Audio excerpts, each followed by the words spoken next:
Ja, sorry dat wij ons werk niet werken. Maar wij hebben een verrassing. We moeten eigenlijk een leerling in het zintje zetten. Ja, dat mag? Want ik ben op zoek naar Lisa. Kom eens even. Ja, even een applausje voor Lisa.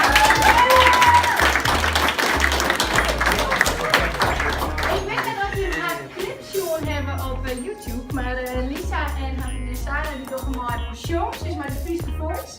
En dat hebben zo fantastisch dingen dat ze volgende week jou in de finale in Neusvoorn stingen. Dus dat is echt fantastisch. En heb ik zo'n clip ook nog net? Nee, nog net? Nou, maar dat neem wel, want het is echt helemaal super.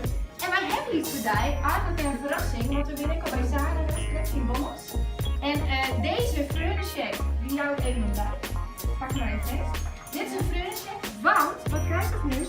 Dan krijg je nog 10 vrijkaarten voor vrienden.